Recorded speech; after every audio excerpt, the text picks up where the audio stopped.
today's episode is just going to consist of me aggressively ranting about something that I'm heavily passionate about that nobody probably gives a fuck about. I have this jar with a random Starbucks straw that I found. I am rocking my bangs for the first time. They look atrocious, and if you're going to insult them, at least be really creative about it. I wanted to give off luxurious vibes with the robe, even though I got this robe on sale for Ross with these earrings from Shein. So those are really the vibes for today, and I am ready, and I hope you are too.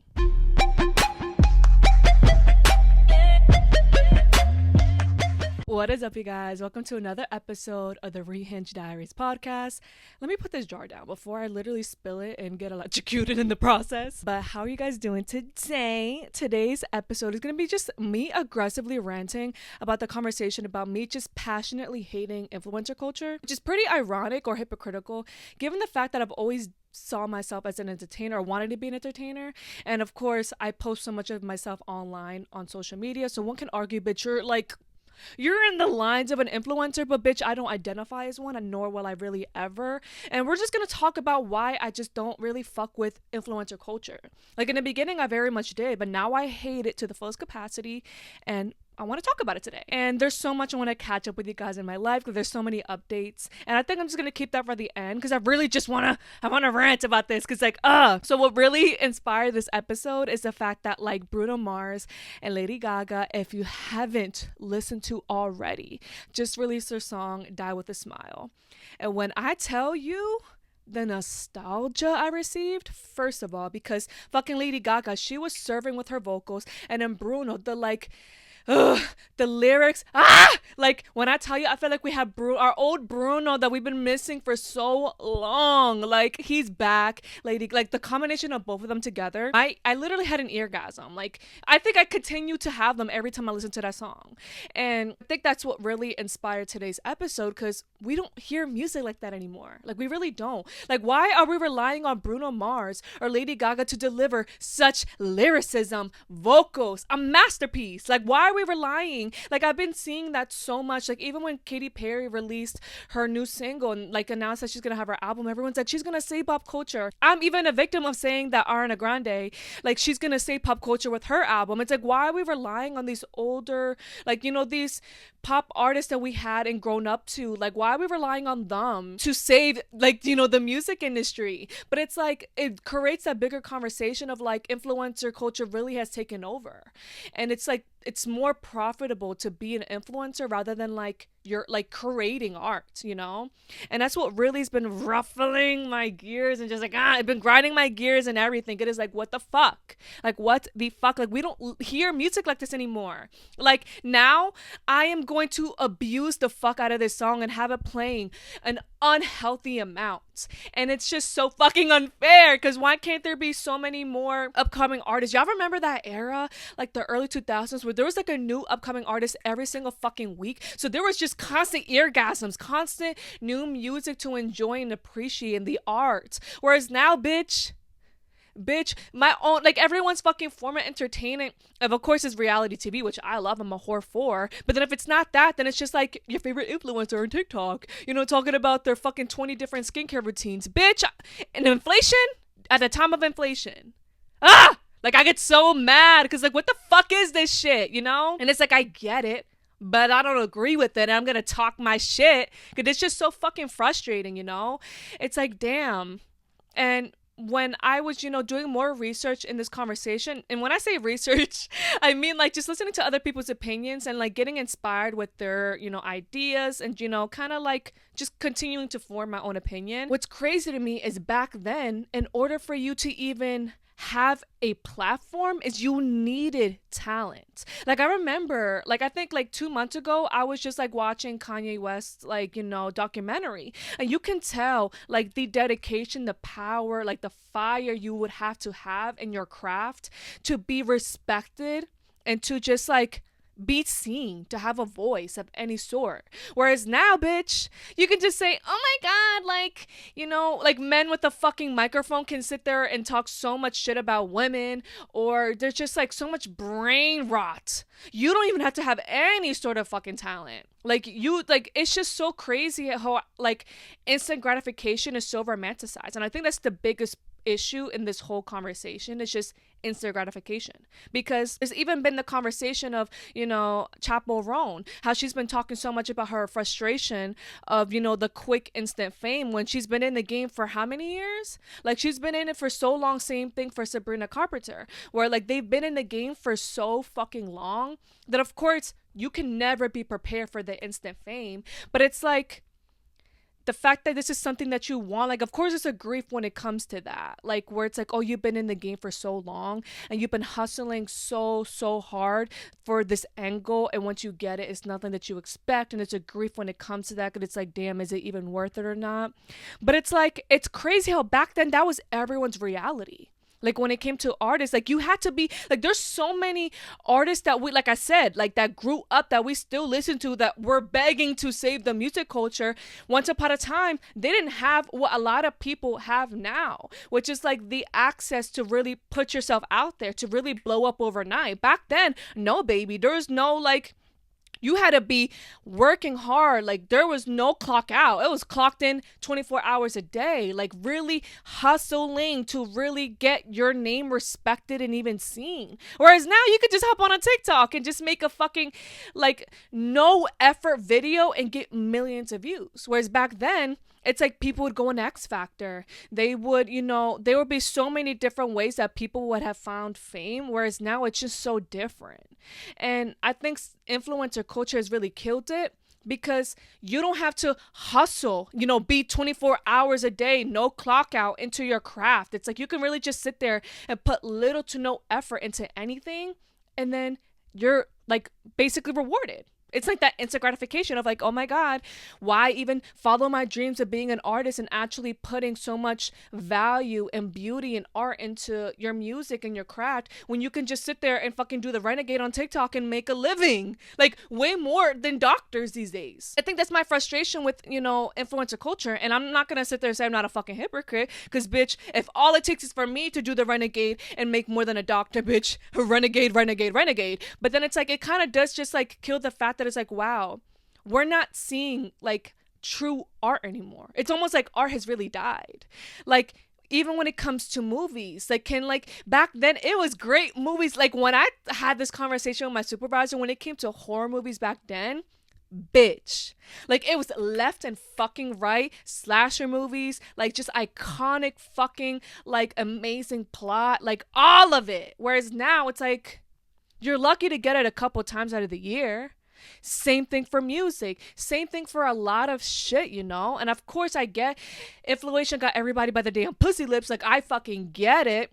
But at the same time, it's like, fuck. Like, is this our reality? Like, what is the solution here, It's just like really mind blowing, because of the fact that it's like, wow. Like, of course, there's so much conversation when it comes to celebrities when they say, oh, well, what's the point of me even working my butt off 24 hours a day, no clock out, into my craft, into an album, into a single, when I can just sit there and work with this little brand and I'm making way more? Because there's so much conversation when it comes to artists saying they're losing more than they're gaining when it comes to music. It's more like you just really have to want to share your art.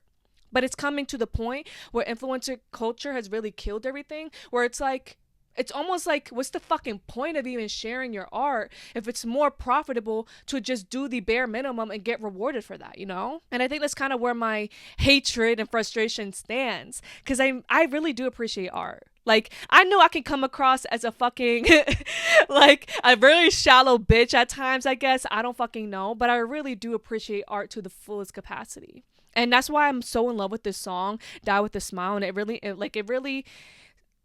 inspired today's episode, because it made me miss the times where music was like this, left and fucking right, where you're just like, the lyricism was so beautiful, the vocals, or even if it's not that, like, even if it's just an artist making a very fun little like song you can dance to, it's just like, it's really not like what it used to be, because influencer culture is really taken over, where it's like, what's the fucking point of really trying to provide as much value as possible into art when it's just like not rewarded? And I get that. It's kind of where I stand I stand by a lot of artists and a lot of people that are probably feeling that like defeat of what's the fuck is the point of me trying to pursue my dreams, trying to, learn how to master like my art and like making it as amazing as it could be for people to digest and enjoy, when it's like it's not even going to be as rewarded when it comes to people out there just standing behind a fucking ring light and a phone and saying, "Oh my god, you guys, shout out to fucking this brand for sending me these amount of things," or doing the renegade or whatever the fuck. Like, you can literally, there's so many ways to just blow up on TikTok, and it doesn't have to even be like much effort put into it. Like, there's no art, no craft, nothing, just brain rot sometimes too, like shit. And it's just like so devastating because it's like, fuck, this is really what we have come to, where it's like, damn, where's the passion, the hunger? Like, you guys remember like when it came to like singing, like I'm sure there's still fucking singing shows, like Ali, come on now, but it's not like back then where it like put people into like instant stardom, like, like when One Direction, like fucking Little Mix, fucking Cher Lloyd, I could really fucking go, bitch. I could really fucking go. Fifth Harmony, like they would be like, they're hungry. It's like do or die for fame and for success. Whereas now it's like, if you were to enter a singing competition, you could have the desire to not even win, just to like even get your foot in the door, and then, go on TikTok and, there you go. Where it's like, damn, back then you were hungry. Like, you could tell people were hungry. Like Lady Gaga, when I would literally look at her interviews of like how she became to be, she was fucking hungry. She was working several jobs and still like no clock out when it came to her passion, her career. Same thing for Bruno Mars. He moved to fucking like LA hungry to be seen and to see, like, have his craft like appreciated and like, recognized. Whereas now, it's like, what's even the fucking point of, even if you were, playing devil's advocate, to like sit there and like create art and music, when it's like it's so much more fucking like rewarded and like just appreciated when you just go on a reality TV show or you just go on TikTok, like literally no effort. But I get it. That's literally what our generation, Gen Z or whatever the fuck. Like, I feel like Gen Z is really like notorious for that, where it's like we're addicted to instant gratification, of course. Like, guilty as charged, me as well. Where it's like, damn, we don't want to sit there and just put hours and hours and hours and hours into something. And it's like, what's the fucking point? But I feel like that's also life. Like, not to get all fucking woo woo and shit. I feel like we respect the artists that we literally beg them to continue to make more music and to save like our music culture now. It's like we beg them, like we beg Bruno, we beg Lady Gaga, we beg like, fucking like Katy Perry, like come back and like give us art again. When it's like, I can see the frustration of like why art isn't like what it used to be, because it's not rewarded. It's so much time. I can understand from their point of view. It's like, well, what's the fucking point of me doing this? Like, I'm losing money trying to put so much time and hours and love and like nurture into a song or into an album or whatever, when I could just sit there and just work with a couple brands and there you go, I'm fucking settled financially. But I really feel like that's what the culture has come to, and it's so fucking devastating. Like, it's just so sad. And it's like, what is the solution here? It's just so crazy how much influencer cultures really change everything, where it's like, you don't really need talent. You don't even need talent anymore. Which, don't get me wrong, like there's a lot of artists out there I wouldn't deem as the most vocally talented ever or the best dancer and performer, but that's like, you always appreciate whatever someone has to offer when it's like genuine and you could feel their like that fire in them.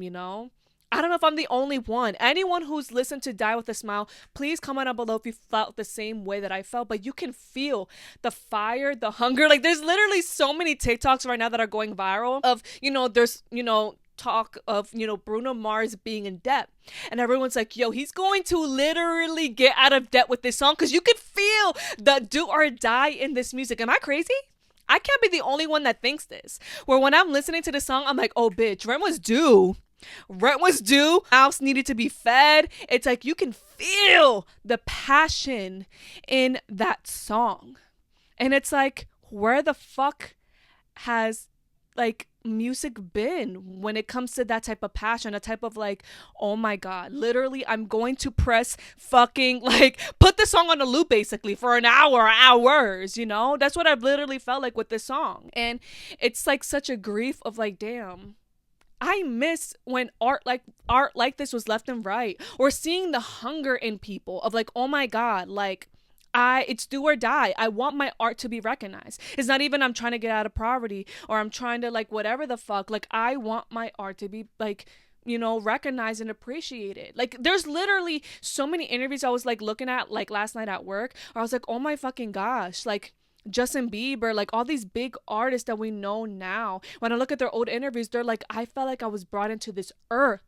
Like that type of like connection, passion, hunger. I felt like I was brought onto this earth to make music, to be a performer. This is like literally in my blood. Drake Bell, when that whole Quiet on the Set documentary, him talking about the trauma that he encountered, he's like, but like, it's crazy what I was allowing myself to deal with and go through because I was just hungry for the passion that I was like, you know, that I had. Same thing for Demi Lovato when she went through the horrible trauma that she experienced growing up. She's like, but that's the thing. All as Disney kids, we were hungry. Like we were literally starving because it's like it doesn't matter if you were not willing to tolerate something or whatever. You literally just lost your stardom, your platform, what you could have been. Music isn't what it used to be. It's like we don't feel that passion, that burn, the hunger, or even hear people be like, this is what I felt like I was brought onto this earth to do. Even me, I've been really wanting to create music and go down that route. And of course, there's times where I'm like, well, what's the fucking point? Like, I bet, like, if this podcast was to take, like, you know, really fully take over and I interview people and blah, blah, blah, blah, blah, blah, blah, that could do better. Or me fucking working with the brand can do better. It's like, of course, that instant gratification is always the, oh, damn, like, what's the fucking point of me putting effort? But I really feel like Gen Z, this generation in general, has lost the true purpose of what life really is meant to be. Is sometimes like that delayed gratification is everything. Because look at the amazing people that we know today, where it's like they had to experience that delayed gratification. Chappell Roan, she literally sat there, was like, you know, we can see it in real time that she's going through that grief that a lot of artists had to go through, where it's like, damn, I was in this game for years. This is all that I was hungry for. It was do or die. And now that I'm here, I am selling out shows. It's like, damn, the backlash that comes with it. Of course, there's a lot that comes with that type of fame. But it's like, same thing for Sabrina. She was in the game for so long. And it's just like the damn, it happened, you know? It's like you can see the like their energy, the happiness, the overwhelming, like, wow. Like the things that I was working for so many years and years and years on is finally come true, and it's literally playing out in front of my eyes, you know? I think that's such a beautiful thing to witness. Like, I'm an overthinker. I'm a Cancer, so I'm an overthinker. So I literally like study body language and shit like that. So I can see the excitement in an artist when they're like, oh my fucking gosh. Like when they're just sitting silently and like the crowd is singing to their lyrics, you can just see it in their eyes. They're like, oh my fucking gosh. Like, I am so blessed to experience this. The thing that I worked so hard for it to play in front of my eyes. And sometimes all it really does take truly is the delayed gratification, which I feel like this generation or just a lot of us humans are uncomfortable with, you know? And I say humans because we're human, you know? A lot of us want that instant gratification. It's like, oh, I didn't have to put that much effort and I got all this reward. But then that's where the depression comes in. It's like, wow, but then like, what's the point of anything? Where's the beauty and the depth of things, you know? There's that. But yeah, like, it's just like so insane to me. Like that conversation of like, wow, like, there's no more like artists that I really see nowadays that like they were hungry for something and they work so hard and they pour their whole soul into something, and then it's like, damn, it's like working with that brand deal, doing the Renegade. It's going to pay the bills way more than me pursuing this thing that is probably like, you know, beating me down. Russ is another artist that I respect to the fullest capacity. He writes about it so much in his music. Like, that's true art. Like, artists like that, when they pour their whole soul in it, you could feel it energetically type of shit. When it comes to Russ, it's when he'll talk about like, damn, I was in the game for years. I had to be delusional at one point. It was literally to the point where it was so much time has come by and I'm doing like, I'm putting in the effort, the time, all of it. And everyone's telling me, well, damn, you're still doing that little thing that hasn't popped off. And then he popped off way more than you could even possibly imagine. But it's that delayed gratification that a lot of people are not really realizing that's really what it takes for you to be that successful and that respected. Because you can be an artist and blow up overnight, but then it's like if you weren't in it for so long, learned and fucked up so much in front of the public eye for people to respect, like, damn, he fell, or he, she, they, them, whatever, they fell, and they still got up. There's something so beautiful and respected in that. Whereas when it comes to that instant fame, it's like, what the fuck did you do to get there? I just fucked up my bangs. Whatever. I'm fed up with my fucking bangs, as you can see. But yeah, I think that's everything for today's episode topic. I do want to talk to you guys about my life updates because there's so many updates that's been going on. I am currently talking to someone, and it's really fucking funny for the people that have been tuning in since day one. Because I was one emotionally unavailable fucking rat. Like, I got the ick by anybody who showed interest in me. Like, I know it's giving, like, bitch, go to therapy. I haven't seen my therapist in March. I like this person so much that I hit up my therapist. And I'm like, can I, like, book a session with you soon? Because I know if this doesn't work out, I'm going to, like, need so much therapy. Like, that's how much I really like this person. They are non-binary, so their pronouns, I'm going to be, referring to them as they, them. They are a woman. And, yeah.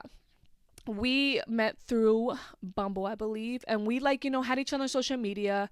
And I don't want to talk too much in depth about what's, like, really going on between us because I really do want to have them on the podcast and, like, just show you guys, like, who they are and, like, how we met and how our dates has been going. But just know, like, it really is fast. Like, it's really, like, we are about to be on date 4 this weekend.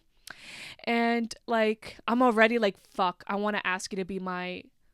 I almost say girlfriend, but partner, I want to ask them to be my partner because, like, I'm really just, like, it feels right. I'm a big believer that when you're talking to someone and it just feels right, there you go.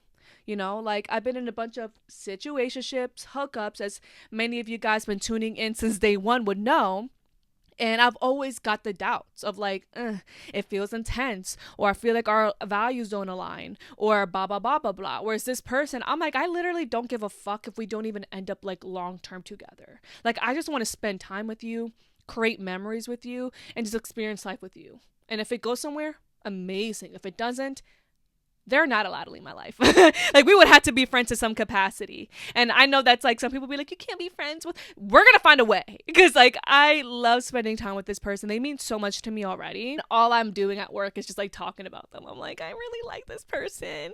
And then, like, my coworker's like, you only know this person... Like, Allie, you need to relax. And I'm like, you don't understand us gays, okay? Like, us gays, the gays get it. Like, anyone who's listening or watching, you get it. I've known people personally that, they were gay, bisexual, whatever the fuck, and they were in a same-sex relationship. Oh my God. When I tell you things move fast, I've known people that literally dated a person for like a month and they already engaged or moved in with each other. Like, we move fast. We feel to the fullest capacity. And what's crazy is I'm a Cancer and they're a Taurus. So, like, we're already like what? We have so many interests, and I want to talk to you guys so much in depth about, like, everything, because I'm, like, so excited talking about them. But at the same time, I want them to come on my podcast and, like, we talk about everything, and, like, you guys get to enjoy how we feel about each other. I want to know their first impression of me, and, like, when they knew they started really liking me, and I'll share when I knew I started liking them, because we were really talking about it this morning. Or they're like, oh, are you talking to anyone else? I know we're only on 4 dates, but, like, are you talking to anyone else? And I'm like, I don't want anyone else. Like, I'm being real with you. Like, I don't want anyone else. Like, I'm happy where I'm at with you, and I'm so busy anyways. Like, I work out, I work, and, I'm focused on my podcast. I want to continue growing my TikTok. Like, I have so many things that it would be unrealistic to talk to multiple people, hooking up with multiple people. So it's like, it's unrealistic for me. Like, if I would love to fuck with just one person and see where that goes. Like, I'm very, like, open-minded and very, like, detached, where it's like, okay, if it goes somewhere, it does. If it doesn't, we made beautiful memories, And with this person, I'm like, I just want you. Like, I literally just want you. And we're literally on the same page. They're like, oh my God, I deleted all my dating apps. And the people, like, the femmes that I was talking to, I already told them, like, I don't want to continue talking anymore. I found something. I'm like, damn.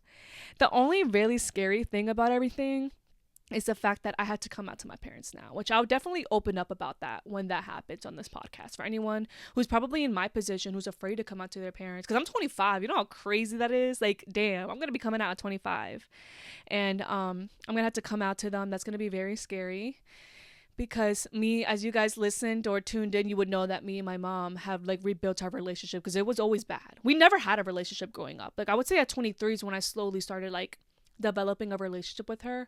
And then that's when, at the age of 25, I would say that's when would definitely, it's like, oh my God, my mom is like my best friend now. So like there's a lot of fear at stake, where it's like, damn, if I come out to my mom and dad, will that like ruin everything that's good right now? But also at the same time, for me, I'm like, I only want to surround myself with people that love me unconditionally, because my love for people is unconditional. And it's like, if you're not willing to accept me and love me unconditionally, then you're not welcomed. You're not welcomed, because I'm not going to sit there and cater to, oh my God, I'm afraid of how people are going to view me, because my parents are very religious. So it's like, if they're going to sit there and be like, I'm afraid of how people are going to view me as parents, you're not welcomed in my life. Because your love should be a conditional, where it's like, okay, you might get little side eyes, you might get opinions, because especially since they're so religious, but at the end of the day, you should want me to be happy. Just like my parents, they done some unforgivable fucking shit. That's why, like, I'm really afraid of how it can go, because if they try to judge me and shit like that, it's like, y'all are the last motherfuckers on earth to even try to place any sort of shame in my heart. Like, absolutely fucking not, you know? But it's like, I don't know. For me personally, I think my mom will be accepting of it. I think that she will be upset at first, but then I feel like we've grown. I would like to think that we've grown so much of like a really good relationship, that she'll be understanding and she will, like, you know, be compassionate and try to hear me out. My dad is my only fear. Only because in Halloween, I'll insert a picture on the screen, but that costume I wore, anyone who's kept up with me on social media knows the story. If not, I'll just retell it to you. But once upon a time, I wore that costume in Halloween. My aunt, that's a fucking bitch. Fuck you, bitch. Let me stop. I healed. Like, I don't give a fuck about the situation anymore, but it was just the principle of, like, how fucking old are you to be sending my pictures to my parents? Like, I'm not a fucking grown adult and I moved out and I pay my own bills. But my aunt sent that picture to my parents, and that's when they were like, you know, my mom was just like, you know, she was coming crazy a bit, like, oh, you shouldn't be wearing that out in public. And I'm like, bitch, I'm gonna do as I please. Like, I pay my fucking bills, and it's not like, I don't know, like, it was just like really weird slut shamey shit. So I'm like, y'all the last motherfuckers on earth, on planet fucking earth, to even install any shame in me. Like I said, my dad like was like, I was hysterically crying and I was fucked up for like a week. Like, I did not talk to him. I was fucked up emotionally for a week for how he spoke to me. He was like, oh, like, you know, your children are going to be in disgust of you because you're a whore. Like, he was just talking to me so crazy. And I'm like, this is rich coming from someone who was a serial cheater, an alcohol. Like, the list, bitch. The list is long. Like, like, you're the last human on planet Earth to install any shame in me. Like, what the fuck? I remember I was crying hysterically, and he never said he was sorry. Like, it's just, that's very much my parents and that generation, where they're just afraid to say sorry. Just fucking say sorry, we can move on. But like, yeah, I think because of just something that's small, like me just wearing something a bit revealing, I'm like, I could only imagine how you're gonna act when I tell you that, like, hey, I like women. And it's like, I hate the fact that I don't even have to explain my sexuality, because it's like, I don't want them to think, oh, I'm a lesbian now, or I even hate the term bisexual or pansexual. Like, no shade to anyone who identifies those terms. Like, for me personally, I'm just fucking Allie. Like, that's just me. I love who I love. I don't care what you identify as. I don't give a fuck about your genitalia, what the fuck you have. I just love who I love. That's literally always just been my sexual orientation. Always been. It's just always what I identified as. Like, I just love who I love. I've always been physically more attracted to women, of course, but at the same time, of course, I fell in love with men. Like, for me, it's just like, when it comes to like the emotional aspect of like, I want you to be my partner, like, I want you to be my friends, like, really be involved in my life, it's always been like by the heart. Like, I don't care who you are, what you identify as. I just love who I love. And that's it. Like, having to explain it's going to be very frustrating, because I really do feel like my mom and dad are going to be very annoying when I come out, and they're gonna just be like, oh my God, like, you're only this way because your ex destroyed you beyond anything we've ever seen. And it's like, no, like, I liked women. Like, literally, when I first dated him, I was like, I'm so young and I'm afraid to commit to you fully, because I'm like, I never really got to explore my sexuality to the fullest capacity. And it's like, I've always felt this way. I literally liked girls before I ever liked men, you know? And that's a whole different conversation for another day, but that's literally what it's always been. So that's going to be very interesting coming out to my parents for the first time. I know I know it's just going to be ugly. Like my best friend, and even my, like, you know, my best friend coworker, you know, he's like, Ali, just kind of do it. Just peel out the Band-Aid. And I think you're overthinking it. And I'm like, I just know my parents. I'm not overthinking it. I just think I really do know my parents. And I think my dad is just not going to be supportive. Who knows if he ever will be, or if it's just going to take him time. I just don't know. My mom, I feel like she will come along. I don't know. It's going to be very tough, very scary. Because then conversation will go around with my family. And they're the biggest fucking shit talkers ever. For anyone that's kept up with me for so long. They're just the biggest shit talkers. It's going to be very scary. And I don't know. But of course, I'm going to share everything with you guys. And for anyone out there that's even going through the same thing, or they're afraid to, because they're afraid to be in the position that I'm in, you know, just know that, like, I will do it. I will share it to give anyone out there hope that, like, regardless of what I go through, I know I'm going to be okay. Like, I don't need my parents' acceptance anymore. I grieved that a very long time ago. I grieved and accept the fact that, like, there's just going to be times where they're expecting a specific version of what they want out of me, and it doesn't exist. And I'm not going to, like, stand by that for their happiness. When last time I motherfucking checked, I die in my casket alone. So I need to live my life according to what's going to make me happy. And I hope I can inspire anyone out there that's in the same position, or change their perspective in the fact that that's what really matters in life. It's what's going to make you happy. Don't live your life according to what other people want you to be. Because trust me, I've done it. And I was the little church girl that was innocent and perfect. And my parents still found a way to fucking hate me, you know? Like, some people, it's never going to be enough. That's why I've learned at a very young age that I got to live my life according to me. I got to do what's going to make me happy. People can judge me, and I'm okay with that. Like, I've went through so much judgment in my life that I'm like, hate comments, nothing really gets to me. Because I've had to build that thick skin and understand that my relationship with myself is the only thing that will ever matter to me to the fullest capacity. But yeah, that is everything for today's episode. Thank you guys so much for watching or listening. Make sure to comment down below your thoughts and opinions, and just your overall thoughts between influencer culture and, like, celebrity culture, and just how influencer culture is really taken over. What are your thoughts on that? What do you think is the solution here?